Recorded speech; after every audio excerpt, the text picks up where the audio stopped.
আর সবার মধ্যে থাকলে জানো তো নিজেদেরও টেনশনটা দূর হয়। কিন্তু চলে আসো।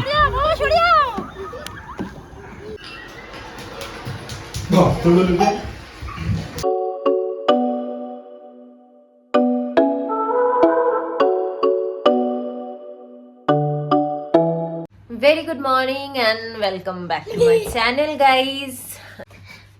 গুড মর্নিং তো উইশ করছি তোমাদেরকে, যাতে আমারও মর্নিংটা ভালো যায়, তোমাদেরও মর্নিংটা ভালো যায়। বাট অ্যাকচুয়ালি আমাদের রাতটা একদম ভালো যায়নি, কেন কি আমি আর সৌরভ সারা রাত জেগেছিলাম ছেলের চিন্তায়। কেন কি ওর এখন 20 মাস বয়স, 20 মাস চলছে, কিন্তু ও এখনো পর্যন্ত কথা বলছে না গাইস। ও মামা বাবা ডাকে, টাটা বলে, কিন্তু ওর খেয়াল খুশি মতো। বাকি এমনি সব কিছু করতে পারে, সব কাজ করতে পারে, সুইচ টিপছে, কৌটোতে জিনিস ঢোকানো বলো, মানে মানে আমরা ঘর ঝাড় দিলে ঘর ঝাড় দেবে, বিছানা ঝাড় দেবে। এদিকে গ্যাসের নব গিয়ে ঘোরাতে শুরু করেছে, দেখছে যে আমরা রান্না করছি, এ করছি, আমরা যার জন্য সিলিন্ডারটা নিচে অফ করে রাখি, আরো যাবতীয় জিনিসপত্র আর কি। কল খুলে কিরম ভাবে চান করতে হয়, হ্যান্ড শাওয়ার কিভাবে ইউজ করতে হয়, সমস্ত কিছু জানে, কিন্তু কথাটাই খালি বলছে না। তো কালকে হঠাৎ করে আমরা, মানে টেনশনের মেন কারণটা হচ্ছে কালকে হঠাৎ করে ইউটিউবে স্ক্রোল করতে করতে আমি রাত্রিবেলা দেখি যে একটা ভিডিও দেখি অটিস্টিক বাচ্চার আর কি। তো দেখার পর থেকেই আমাদের প্রচণ্ড পরিমাণে টেনশন বেড়ে গেছে। ডাক্তারের সাথেও কনসাল্ট করব। ডাক্তারকে এর আগে আমি বলেছিলাম, মানে জিজ্ঞেস করেছিল যখন যে আমরা ও কথা কতটা বলে, তো বলেছিলাম কথা সেরকম কিছুই বলে না। তখন জিজ্ঞেস করেছিল যে বেশি ফোন দেখে কিনা, দেন বললাম যে হ্যাঁ ফোন দেখে, খুবই ফোন দেখে। অ্যান্ড জিজ্ঞেস করেছিল যে সাথে আর কেউ থাকে কিনা, বললাম না আমি আর আমার হাজব্যান্ড, আর হাজব্যান্ড বেশিরভাগ টাইমে অফিসে থাকে, তো আমি আর আমার বাচ্চাই থাকি। তো বললো সেই জন্য হতে পারে, কেন কি লোকজন বেশি থাকলে তাড়াতাড়ি কথা বলতে শেখে। বাট যাই হোক, এখন 20 মাস হয়ে গেল তাও কথা বলছে না, মানে সেভাবে কথা বলছে না। বাট সব বুঝছে, সব অ্যাক্টিভিটি আছে দেখো, মানে ও এটাও বুঝছে যে আমি ভিডিও করছি, ও কিন্তু এটা বুঝছে যে আমি ভিডিওই করছি, অ্যান্ড ও ভিডিওতে ওটা ও করছে আর কি, যে ও যেগুলো করে সেগুলো ভিডিওতে করে করে ও দেখাচ্ছে আর কি। সো মানে সেটাই বলছি যে এই সমস্ত বোধ বুদ্ধি আছে, শুধু কথা বলছে না। আমাদের একটু দোষ আছে মেবি, যে আমরা ওকে বাইরে ঠাইরে বের করি না বলতে গাইস ইচ্ছা করে করি না, নয় সময় পাই না, বুঝেছো তো। তো আমরা এটা ভেবেও নিয়েছি যে রোজ আমরা পার্কে, যতই কষ্ট হোক, যতই কাজ থাকুক না কেন, রোজ আধ ঘন্টার জন্য হলো আমরা পার্কে নিয়ে যাব, যাতে অন্য বাচ্চাদের সাথে একটু কমিউনিকেট করতে মানে পারে। এমনিতে ও কথা না বলতে পারলে কি হবে, এমনি একটা জিনিস দেখছিলাম যে অটিস্টিক বাচ্চারা ইন্ট্রোভার্ট টাইপের হয়, বেশি কমিউনিকেট করতে পারে না। ওকে যদি বাচ্চাদের মধ্যে ছেড়ে দেওয়া হয় বা বড়দের মধ্যেও ছেড়ে দেওয়া হয়, ও যে কি দৌড়াদৌড়ি করে আর কি তাদের সাথে গিয়ে মানে কি করতে চায় ভাবার মতো না, এত আনন্দ করে আর কি, সবাইকে পেলেও খুব আনন্দ করে।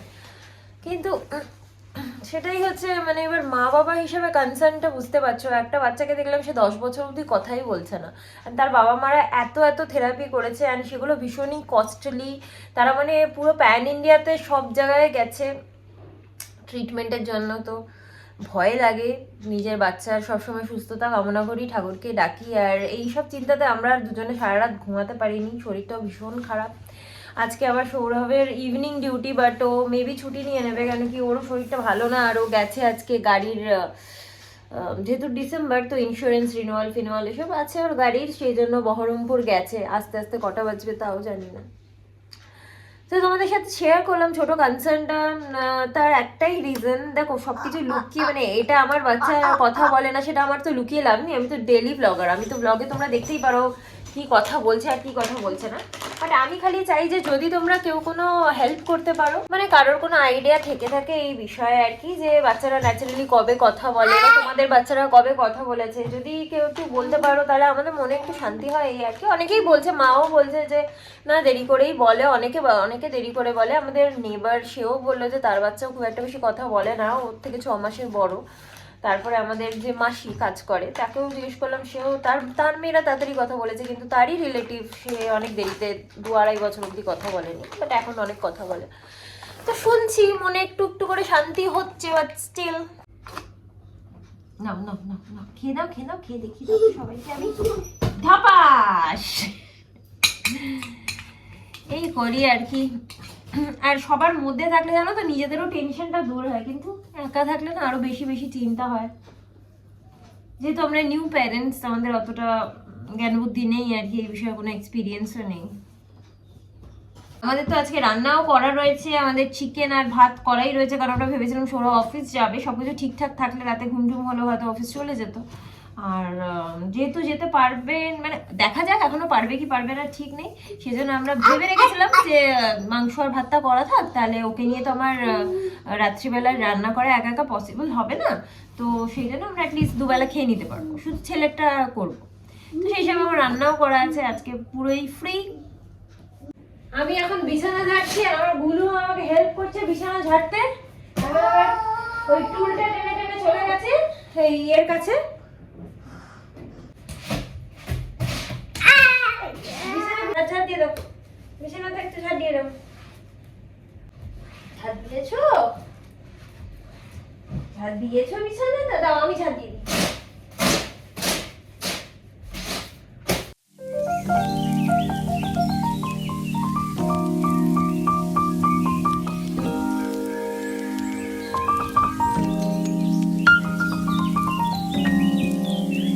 খাওয়া দাওয়া হয়ে গেছে আমাদের, আর দেরি যেহেতু হয়ে গেছে সেই জন্য এখানে ওর প্রেসারে ভাত বসিয়ে দিয়েছি, আর এই যে মাছ ভাজবো, মুসুরির ডাল দিয়ে আর সব সবজি দিয়ে ভাতটা বসিয়ে দিয়েছি প্রেসারে, তাড়াতাড়ি হয়ে যাবে, এরপরে মাছটা ভেজে নেবো। তো এখন ওকে আমি যাচ্ছি স্নান করাতে, আজকে যেহেতু সানডে সেই জন্য শ্যাম্পু করাবো, তো জল টল গরম করে অলরেডি ভর্তি করে রেখে এসেছি, এখন স্নানটা করিয়ে দেবো। গাইস আমার বাবা যাচ্ছে চান করতে, খুলো না খুলো না, চলো চলো। চান করে নি আমরা, চান করে নি, করে চান করো চান করো চান করো, কই নাও চান করে নাও, বাবা বাবা কই নাও বাবা। কিচ্ছু না, স্নান টান করে এসে জাস্ট আমার বুকের উপরে শুয়ে আছে,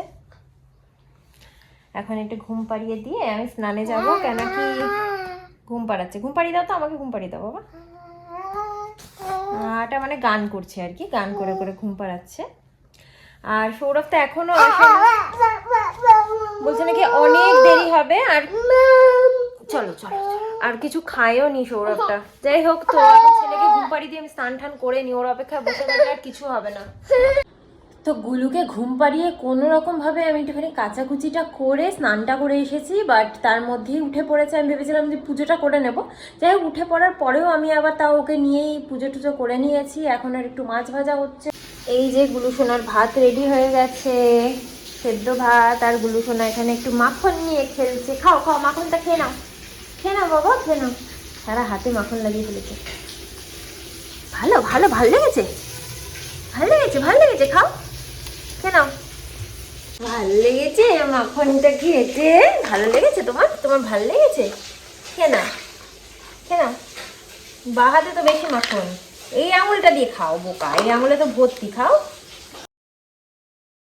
4টে বাজে, সৌরভ এখনো আসেনি, আমি নাজেহাল হয়ে যাচ্ছি গাইস। ওর তো খাওয়া হয়ে গেছে, কিন্তু এই জায়গাটা দেখো পুরো লন্ডভন্ড অবস্থা, প্লাগ ঢোকাচ্ছে বের করছে। আমি নিজের চুলও আসানোর সময় পাচ্ছি না, খাইও নি এখন পর্যন্ত। এতক্ষণ পরে সৌরভ এসছে, কি গো পুরো ক্লান্ত, না খেয়ে দে তাই তো? কিছু খাওনি? আগের বছরেও হলো, এটা ওর দ্বিতীয়। ব্যাকগ্রাউন্ডে চলছিল আমারই ব্লগ, গুলোকে শান্ত রাখার জন্য আমাকে এটা চালাতেই হয়।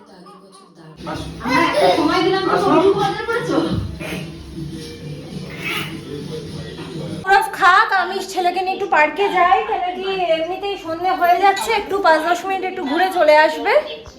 বাবা বাবা এদিকে দেখো, এদিকে দেখো, এদিকে দেখো, হাই।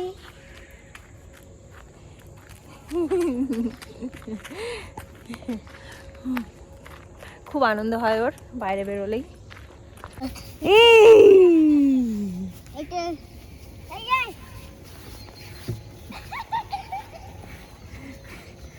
এই দাদার সাথে বন্ধুত্ব হয়েছিল আগের দিনও। এই ভাই কোথায় যাচ্ছে? ভাই চড়তে যাচ্ছে, আস্তে আস্তে আস্তে বাবা, আস্তে আস্তে আস্তে, শোনো আস্তে আস্তে। আস্তে।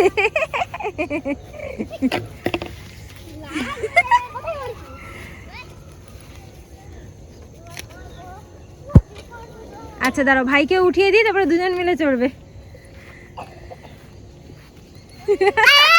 উঠিয়ে দেবো, দাঁড়া দাঁড়া উঠাচ্ছি।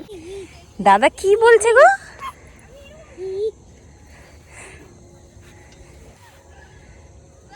ও একা একাই এসে উঠে মানে বসার জন্য ব্যস্ত হয়ে গেছিল এটার উপরে একেবারে। আর দাদাও একেবারে ভাইকে দেখে দৌড়ে চলে গেছে আজকে।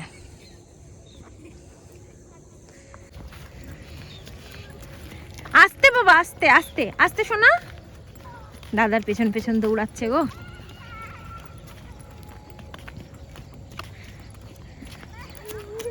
আস্তে বাবা, আস্তে আস্তে যাও।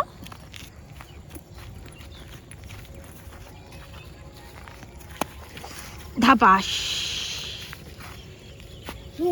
যাও। তুমি কোথায় যাচ্ছ?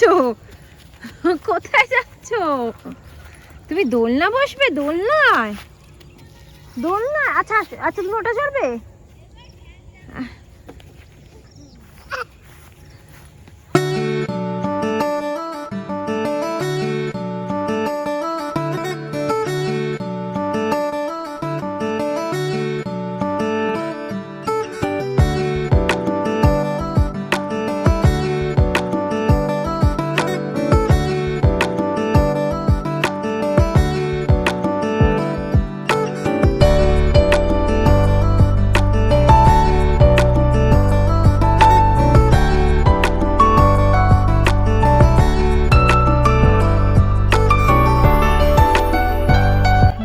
আমি এবার একটু দোলনা চড়ছি, আর ও ওঠার জন্য ব্যস্ত হয়ে গেছে দোলনায়।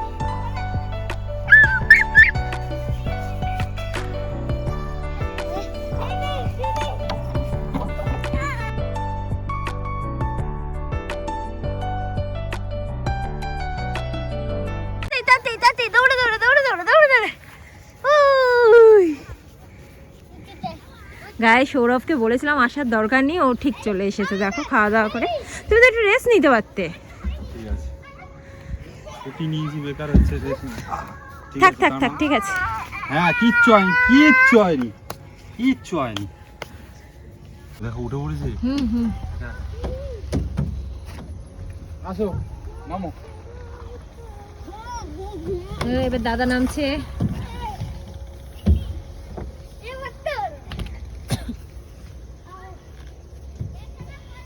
ও কি ঘষে ঘষে নামছে নাকি আজকে?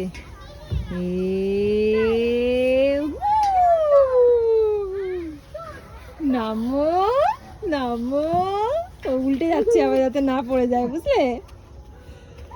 পেটটা নামিয়ে দাও জামাটা। দেখো দেখো, তুমি ওই সাইডে যাও। তাও দেখো, অত উঁচু থেকে ছেড়েছো, তাও ঘষে ঘষে নামছে। কি হলো, নামতে পারছো না? আটকে যাচ্ছ? এটা কি হচ্ছে? ওকে তাহলে বড় স্লিপটা ছাড়ো, বুঝলে? হাত দাও, হাত দাও বাবা, হাত দাও। আসো, তুমি চলে আসো, তুমি চলে আসো। ধরো না তুমি, তুমি ওকে। এটা ধরো, এইগুলো ধরো, এগুলো ধরো। হ্যাঁ, এইখানে ধরো, এখানে ধরো, এখানে।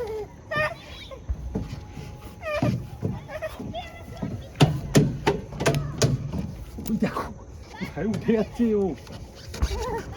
আর গাইস, আমার অবস্থাটা দেখো, আমিও বাচ্চাদের সাথে বাচ্চা হয়ে গেছি। আচ্ছা, ইয়া জাম্প।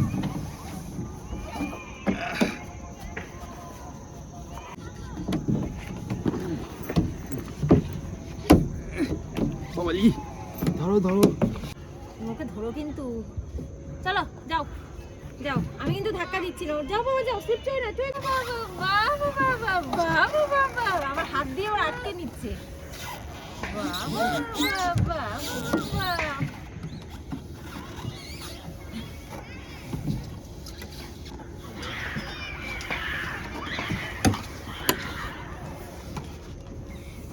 চলে আসো।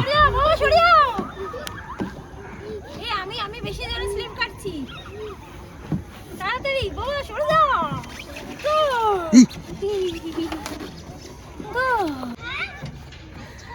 বাবা, ও বাবা, দুজন কি ডন বসে আছে নাকি?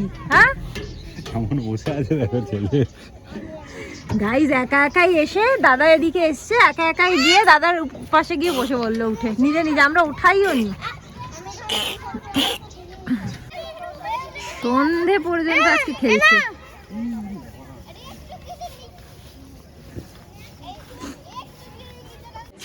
চলে এসেছি আর বাড়িতে এসে দরজার মুখে আমার ছেলে টয়লেট করেছে। যাই হোক, ভালোই হলো, কারণ কি এখন এই ছোটোখাটো জায়গাতে আমরা না আর ওকে ডাইপার পরাই না। তো মানে কোথাও একটু দূরে গেলে তখন ডাইপার পরে, মানে মার্কেট অবধি গেলেও আমরা এখন ডাইপার পরাই না, প্যান্ট নিয়ে ক্যারি করি আর কি। তো যাই হোক, ঠিক আছে, ডাইপার পরানোর প্রয়োজন পড়লো না, বাড়ির সামনে এসে টয়লেট করলো। এখন আমি একটুখানি আপেল খাইয়ে দিই।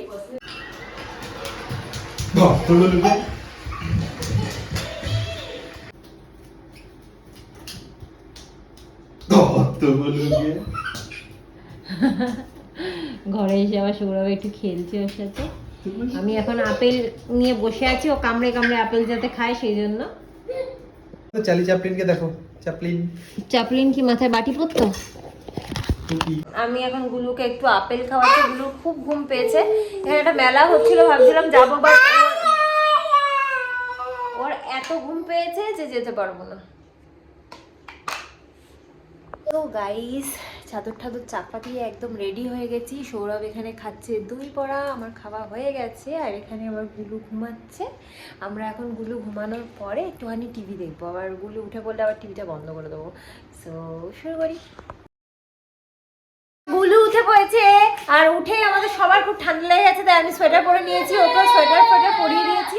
আর ওর খুব খিদে পেয়েছে, তো আমি ওকে এখন খাইয়ে দিচ্ছি, খাইয়ে তারপর ব্লগটাকে এন্ড করছি। এত দুষ্টুমি করছে যে গুলুর বাবা গদা এনেছে গুলুকে মারতে এখন। আর যেই না ভিডিওটা শুরু করেছি অমনি জিভ উল্টে গুলু চলে এসেছে সামনে। তুমি দুষ্টু করছো?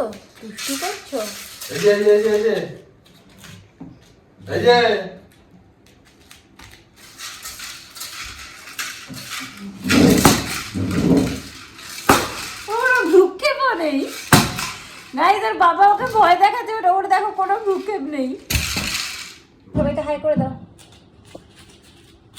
তো গাইস, গুলুর খাওয়া হয়ে গেছে, এখন গুলু ওখানেই শুয়ে পড়েছে। আর এখন এই যে আমরা খেতে বসেছি চিকেন আর ভাত। তো আজকের ব্লগটাকে কিন্তু আমরা এখনই এন্ড করে দেব, বিকজ আমার গুলু ঘুম পেয়ে যাচ্ছে আবার। অ্যান্ড আমাদের তো প্রচণ্ডই ঘুম পাচ্ছে, কারণ কালকে রাতে ঘুমাইনি বলেছিলাম। সো আজকের মতো ব্লগটাকে এখানে এন্ড করে দিচ্ছি। আজকের ব্লগটা যদি তোমাদের ভালো লেগে থাকে, then please do like, comment, share and subscribe to our channel. আবার একটা নতুন ব্লগ চলে আসবো খুব শিগগিরই। Till then tata, bye, good night, sweet dreams and spread love. Tata.